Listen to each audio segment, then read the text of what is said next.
Hello, my name's Tony Garraway. Probably about 8 years ago now I started to feel quite sick. The only thing I could notice, I had a tremor in my left hand, which gradually got worse and worse. When I went to the doctor, they said, oh, you've got the early stages of Parkinson's. Nothing you can do, just take some medicine, but there's nothing at all that can help you at all. Really, you just got to battle through it.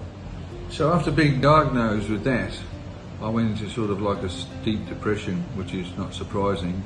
Locked myself away, wouldn't come out my room, felt terrible all the time, had terrible brain fog, and generally felt just like it was just like the end of the world, really. I mean, to be told you've got a disease, there's nothing you can do with this, is depressing in itself.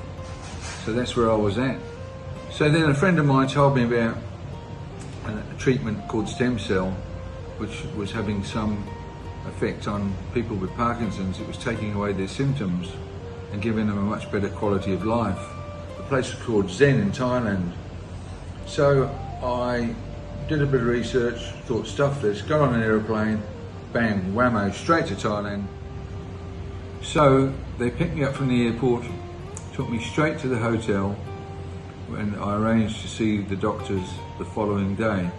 I saw the doctor, sat down, explained to me that there was absolutely no cure for Parkinson's, but I might find that some of the symptoms that are associated with it are helped by the use of stem cell.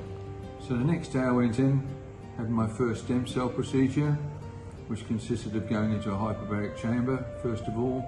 Then secondly, I went and had an intravenous drip of the stem cell into my arm, which again was nothing really, it's just a drip.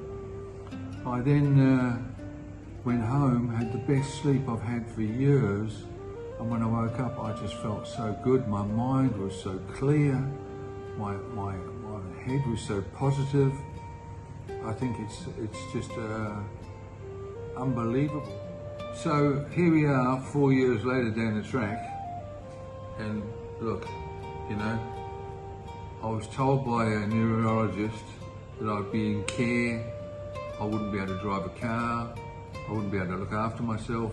Do you know how that feels to be told that is your future, is to end up in a nursing home, dribbling and drubbling, and can you imagine how that feels? And now, 4 years later, look at me. I'm driving a motorbike, I'm driving around town, and I'm alive, you know. So all I can say to people is do not listen to what they're telling you. There are different alternatives to just sitting back and waiting to die.